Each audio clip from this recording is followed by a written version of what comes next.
बड़ी खबर आपको इंदौर से बता दें, जहां कैबिनेट मंत्री कैलाश विजयवर्गीय का एक बड़ा बयान सामने आया है।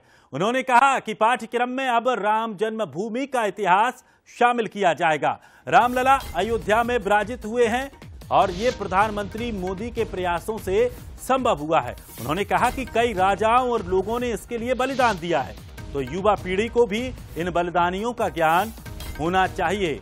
आपको बता दें कि मुख्यमंत्री भी रामायण को पाठ्यक्रम में लाने की बात कह चुके हैं, तो आज होने वाली कैबिनेट बैठक में ये प्रस्ताव भी पास हो सकता है।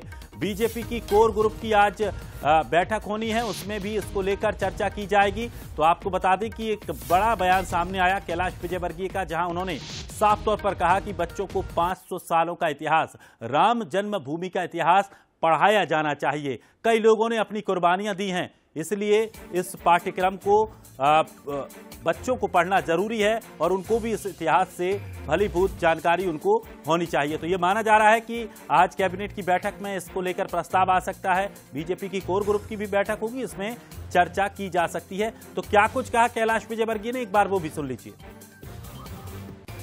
युवा पीढ़ी को यही कहूंगा कि ये राम जन्मभूमि पे आज भगवान राम का प्रवेश हुआ है, इसका इतिहास सबको पढ़ना चाहिए। हम कोशिश भी करेंगे इसको शिक्षा में समावेश करें, क्योंकि इस पे बहुत लोगों का बलिदान हुआ। मतलब राणा रणविजय सिंह से लेके कोठारी बंधु तक, इससे श्रृंखला अगर हम देखें तो लाखों लोगों का बलिदान है। कैलाश जी ने जो बयान दिया वो स्वागत योग्य, निश्चित रूप से इसको पाठ्यक्रम में शामिल किया जाना चाहिए, लेकिन पूर्णतः सत्यता बताना चाहिए। जैसे कैलाश जी की मंशा मुझे लग रही है, कहीं ऐसा ना हो कि भारतीय जनता पार्टी और आरएसएस को इसमें महिमा मंडित किया जाए और एक तरफा इसका पाठ्यक्रम चला जाए। सत्यता बताना चाहिए किस तरह राजीव गांधी ने मंदिर के पट खुलवाए थे, तत्कालीन गृह मंत्री बूटा सिंह जी ने किस तरह मंदिर का शिलान्यास विश्व हिंदू परिषद के साथ मिलकर किया था। यह भी बताना जाना चाहिए कि जब मंदिर की प्राण प्रतिष्ठा हो रही थी तो शंकराचार्य, जो 4 शंकराचार्य जिन्हें हम शंकर का अवतार मानते हैं, उन्होंने भी यह कहा था कि अभी प्राण प्रतिष्ठा उचित नहीं, क्योंकि मंदिर अभी अपूर्ण है। तो सब बातों को सत्यता बताना चाहिए ताकि कहीं तथ्य अधूरे न रह जाए और ये भारतीय जनता पार्टी का प्रचार का माध्यम न बने। और चले, हमारे साथ कुछ राजनीतिक मेहमान भी जुड़ गए हैं। पंकज चतुर्वेदी जी हमारे साथ जुड़ गए हैं, प्रवक्ता बीजेपी। तो योगेश यादव, कांग्रेस प्रवक्ता, भी हमारे साथ जुड़ गए हैं। योगेश जी, सबसे पहले आपसे सवाल, जिस तरह से एक बयान सामने आया कैलाश विजयवर्गीय का, उन्होंने कहा है कि जो राम जन्मभूमि का इतिहास है उसे अब बच्चों को भी पढ़ाया जाना चाहिए, किस तरह से आप देखते हैं? देखिए, राम जन्मभूमि का इतिहास और राजनीतिक सचेतना, ये दो डिफरेंट मैटर है।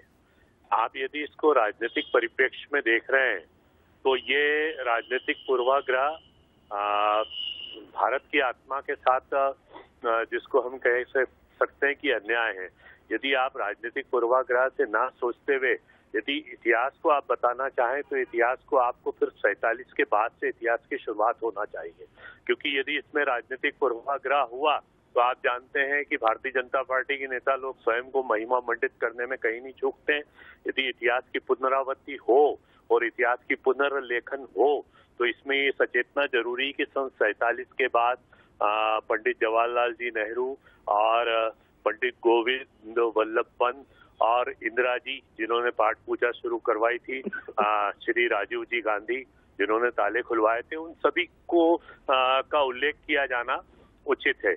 लेकिन मैं समझता हूं कि जब भी इसमें पाठ्यक्रम में सम्मिलित किया जाएगा तो कहीं ना कहीं से भारतीय जनता पार्टी अपने पूर्वाग्रह को लेकर चलेगी। भारतीय जनता पार्टी ने राम जन्मभूमि को एक राजनीतिक मुद्दा बनाकर कार्य किया है। चलिए पंकज जी से जान लेते हैं। पंकज जी, योगेश जी ने कहा है कि साफ तौर पर जिस तरह से जो इतिहास है वो 1947 के बाद से पढ़ाया जाना चाहिए, किस तरह से देख रहे हैं? देखिए, कैलाश विजयवर्गीय ने जो कहा कि प्रभु श्री राम मंदिर के प्राण प्रतिष्ठा और राम मंदिर निर्माण का जो पूरा वृत्तांत है वो पाठ्यक्रम में नवीन पीढ़ी के लिए सम्मिलित किया जाना चाहिए, ये स्वागत योग्य कदम। और उन्होंने कहा कि इसके प्रयास करेंगे।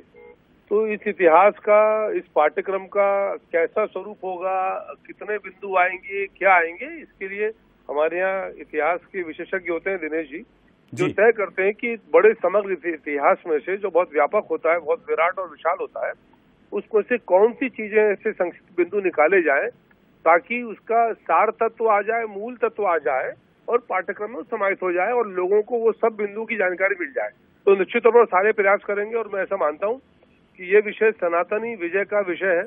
और कल जो प्रधानमंत्री जी ने कहा कि ये विजय जो है ये विनय के साथ है, खाली अहंकार जैसा विषय नहीं कि मंदिर बन गया। ये तो प्रभु श्री राम ने तो हमेशा विनय का संदेश दिया, तो मूल भाव सब उससे ग्रहण करें कि प्रभु श्री राम का संदेश था। बिल्कुल, संदेश सबको मिलना चाहिए, उद्देश्य ये भी है। लेकिन जिस तरह से कांग्रेस राजनीतिकरण का आरोप भी लगा रही है, ये भी एक उनका आरोप है। चलिए, हमारे साथ न्यूज हेड शरद द्विवेदी जी भी हमारे साथ जुड़ गए हैं। शरद जी, किस तरह से अब इस पूरे मामले को देखा जा रहा है, क्योंकि कांग्रेस ये कह रही है कि ये पूर्वाग्रह से ग्रसित है और इसमें जो राजनीतिकरण इसका ना किया जाए, बाकी इतिहास पढ़ाया जाना चाहिए, लेकिन 1947 के बाद का। देखिए, राजनीति जहां है वहां राजनीति की बातें होंगी, राजनीतिक आरोप लगेंगे और ये सारी चीजें हम देख रहे हैं कि कांग्रेस और बीजेपी के बीच का एक राजनीतिक उसको एलिगेशन और वार प्रतिवार की लड़ाई आप कह सकते हैं। जहां तक बात है तो ये निश्चित तौर पर भारतीय जनता पार्टी के एजेंडा का हिस्सा रहा है। और ये बात आपको याद होगा कि जब उच्च शिक्षा मंत्री थे वर्तमान मुख्यमंत्री डॉक्टर मोहन यादव, तो उस समय भी उच्च शिक्षा मंत्री रहते हुए भी उन्होंने कहा था कि विश्वविद्यालयीन पाठ्यक्रमों में भारत के पुरा वैभव, खासतौर से रामचरितमानस और गीता दर्शन, इनसे जुड़ी जो प्रमुख बातें हैं उनको शामिल करने पर विचार किया जा रहा है। तो ये जो वर्तमान में जो बात कैलाश विजयवर्गीय जी ने कही है, ये उसी का हिस्सा है। और निश्चित तौर पर जिस तरह से एक ऐतिहासिक घटनाक्रम घटा है अयोध्या में और जिसका प्रभाव निश्चित तौर पर सभी पर देखा गया है, इसको राजनीति से अगर अलग करके भी देखें तो जिस तरह से पूरा परिवेश देश में बना है, एक दिन पहले अयोध्या में रामलला के मंदिर के भव्य स्वरूप और उसमें प्राण प्रतिष्ठा रामलला, उससे एक ऐसा दृश्य बना है कि ये ऐतिहासिक 500 वर्षों के बाद ये हो आया था।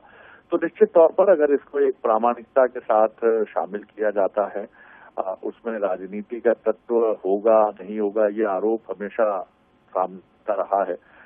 जिस तरह से बीजेपी कहती है कि कांग्रेस के समय का इतिहास कांग्रेस की दृष्टि से देखा गया है या उसमें उसका प्रभाव देखा जाता है, तो ये आरोप कांग्रेस का भी रहेगा कि बीजेपी के समय जो घटनाएं हुई हैं उनको अगर पाठ्यक्रम में या इतिहास में शामिल किया गया है तो बीजेपी का प्रभाव उसमें देखा जा रहा है। लेकिन इससे अलग देखें तो ये चीज मुझे लगता है कि जल्दी घट सकती है और पाठ्यक्रमों में हो सकता है कि आप ये भी देखें कि एनसीईआरटी और दिल्ली में जो पाठ्यक्रम तय करने वाली कमेटी है विश्वविद्यालय और स्कूल की, वो भी इस तरह के किसी निर्णय के साथ आगे बढ़े। जी निश्चित, बहुत बहुत शुक्रिया शरद जी हमारे साथ जुड़ने के लिए। अब मेहमानों का भी बहुत बहुत शुक्रिया हमारे साथ जुड़ने के लिए। तो निश्चित तौर पर तो साल का जो इतिहास है वो छात्र अब पढ़ेंगे। ऐसा माना जा रहा है कि आज भी कैबिनेट की बैठक भी हो रही है। कैबिनेट की बैठक में इस प्रस्ताव को लाया जा सकता है, साथ ही एक समिति की बैठक भी होगी। उस बैठक में भी ये माना जा रहा है कि इसको लेकर चर्चा की जाएगी।